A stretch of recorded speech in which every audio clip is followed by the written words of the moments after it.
Akasbani Imphal Moirangthem Ibehaibi pau pajari ahanbada maruiba pau Theater gi lamda saknairaba ratan thiamna lekhidabada samu sangda leiba chorus repertory da luchingbasing yauna miyamna leisu katuna ikai kumnaba utkre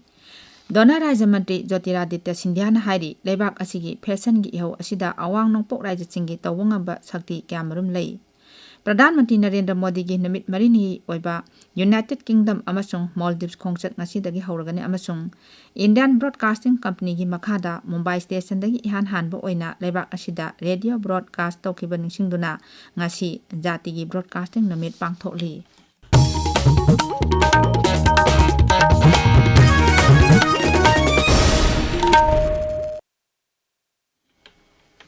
Malemda theater gi lamda saknairaba ratan thiam ngasi lekhidre masagi chai huda tare lom sukre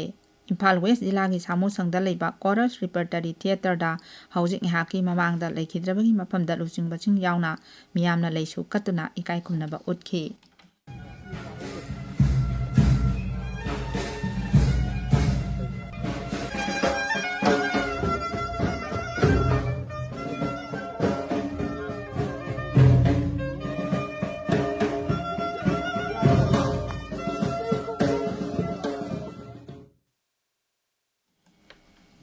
Tungda lekhidabagi hakchang uripok hijam dewan lekai da leiba mahaki mayimda pugani amachung aroiba mathong mangam pangthokani Ratan Thiam New Delhi gi National School of Drama gi chairperson oina thabak tawrumki Sangit Natak Academy gi fellowship amachung academy asigi vice chairman oina su thau puramki Mahakna theater gi lamda tawriba thabaksing sakhangduna 1943 Sangit Natak Academy mana piki 1938 dana Bharat Sarkarna saknairaba sibu ikai khomnaba utuna Padma Shri mana piki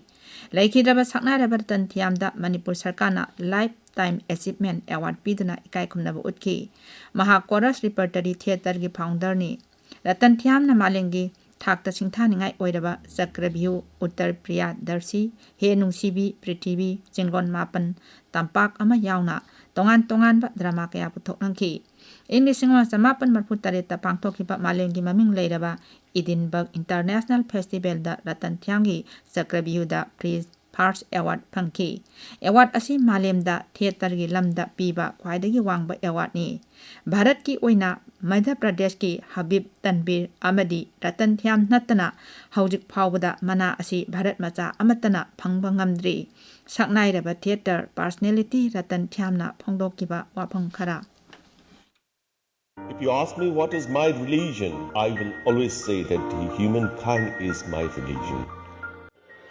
Theatre is a composite art. If you look at theatre, theatre is actually something which is not visible all the time. Making theatre means, putting all the composite art forms. The factor that lies in theatre, and that's why I think theatre becomes very strong all the time, because you need music, you need literature, you need designs, paintings. It's a composite kind of expression. So it becomes very stronger, and that's why I choose to do theatre. But actually, I don't know what is theatre. The moment I come to know about it, then that will be the end of my journey. Mahakna lekhidabada Rajapal Ajay Kumar Bhala Rajya Sabha gi MP Maharaj Laisemba Sana Jawba hanagi Mukhyamantri Nongthombam Biren yauna luchingbasing amasung lanai lukayana awaba phongdorakli Tongan ba Jilla Singi Deputy Commissioner Singi Mieng Makhada Sarkar gi Lam Amadi Turel Khonungna Chingbada Lam Khopchinduna Yumkai Amadi Atai Makal Khudingmaki Sajilamba Sing Takthokpagi Thabak Leptana Chathari Imphal East Jilla gi Kairau Subdivision gi Manung Chanba Kairau Pitragi Mafam Singda Ngasi Jumakhatana Takthokpagi Thabak Chathagani Masi loiraba matungda Bamon Kampo amasung Kalikana Chingba Kulsingda Thabak asi Makhatana Changsingani hairi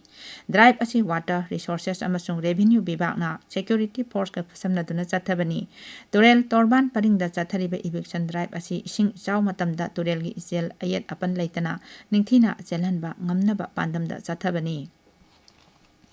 Communication and Development of Northeastern Region Donor gi Rajya Mantri Jyotiraditya Scindia na hairi leibak asigi fashion gi ihau asida awang nongpok rajya singi tawbang aba sakti kyamrum lei amasung lam asida mangjil thaba ngamgani wafam asi awang nongpok rajya gi oina handloom amadi handicraft sector gi mapangal kankat anbagi matangda pangthokpa awang wathak ki video conferencing gi mifam amada mantri na phungdoki bani Pradhan Mantri Narendra Modi gi Passion for Environment and Empowerment haiba miyeng amasung Khalwan gi matang da palladana mantri na hai eco-friendly practice artisting gi khutsa haiba amadi thoidok hendok na khuyek kaya gi ina khulaba puwari na leibak asida natana alem pumbagi oina fashion gi lamda awang nongpok rajya sina mangjil thana changsilak pangamgani mantri na hai handloom amadi handicraft potlam singda nat amasung puwari gi masak taktuna leibak asigi oiba chatnabi kya malem pumbada masak taknaba hotnagadabani tabiriba paw asi Akashbani Imphal dagini Pradhan Mantri Narendra Modi gi numit marini gi United Kingdom amasung Maldives khongchat ngasi dagi hauragani Pradhan Mantri gi khongchat asigi ahanba sarukta mahaka phammanaba United Kingdom gi Pradhan Mantri Keir Starmer ga unaduna wapung kya khanagani New Delhi da ngarang pangthokhiba pawgi mifam amada Foreign Secretary Vikram Misri na hai khongchat asida Pradhan Mantri na leibak anigi karbarwala singi luching basinga su unagani mahang hai handaki asina Pradhan Mantri Narendra Modi gi marirak suba UK khongchat ni Bharat ki High Commissioner to the UK Vikram Kumar Dorai Swamina Akashbani da phongdorakpagi matung ina khongchat asina leibak animakta kanaba kya piragani man hai free trade ki matang da yanaba purakpa asina leibak animakki sel thungi phibam sauna kanaba piragani Pradhan Mantri gi khongchat asigi ani suba sarukta tha asigi kunmanga amasung kuntarukta Maldives ta chatkani khongchat asida tha asigi kuntarukta pangthokadaba Maldives ta ningkha tamba chahi kun surakpagi chahi gi oiba thoramda saruk yagani ngasi asi jatigi broadcasting numit ni English samapan kontarit ki ngasi gi numit asida Indian Broadcasting Company gi makhada Mumbai station dagi yan han ba oina leibak asida radio broadcast tawki numit asi ningsingduna sahi khodingi jatigi broadcasting numit pangthoktana lakli English samapan kuntha taruk jun nipan da Indian State Broadcasting Service asibu All India Radio haina khangnaraki numit asina lebak asigi sakhot lamjel mai masing amadi nat chatnebi kya bu yokhatuna thambada broadcasting na lawriba maruiba thodang sing ningsing hali Bharat na ningkha tamnabagi ihok changsilingai manungda miyamda maruiba paw kaya sandopa amasung amata oibagi wakalon sagatpada radio na achoba thodang lawki ningkha tamlaba matungda miyamda hakselgi oiba kanaraba wapamsing lau singugi gyan kaya sandopada natana atoba thabak thoram kaya dasu radio na achoba thodang lawdana lakli English singa samapan yakhai tarukta National Broadcaster ki maming asi Akashbani haina khangnaraki numit asina lakpada Prasar Bharati gi chairman Navnit Kumar Sehgal Akashbani gi director general Dr. Pragya Paliwal Ghosh amasung Prasar Bharati gi CEO Gaurav Dwivedina yaipa pawjal pirakli Nahasing mapanggal kangkhat hanabagi padamda Olympic amadi Para Olympic Games singda takaman rawrakpa sanaroi-singda selgi mana oina koti taret piragan haina Delhi sarkarna laukthokre masi hana koti ahum pirambani warep asi handakta nauna hawdokhiba Mukhya Mantri Khel Protsahan Yojana gi makhada Mukhya Mantri Rekha Guptana Sabhabati oiduna ngarang New Delhi da pangthokhiba mifamda lawkhibani Scheme asigi makhada Olympic amadi Para Olympic Games sa sana kita kaman lawrakpa sanaroi singda lupa koti taret lupa kita kaman oina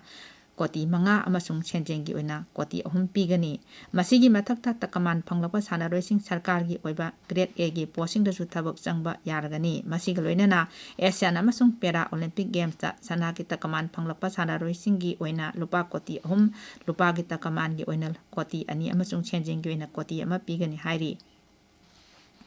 Pakistan ki aircraft sing Bharat ki domestic airspace ta sangsilakpada thamlamba athingwa makhatana August kulumdai phawa sangdokre wafam asi civil aviation gi Rajya Mantri Muradhar Mohana khangalakibani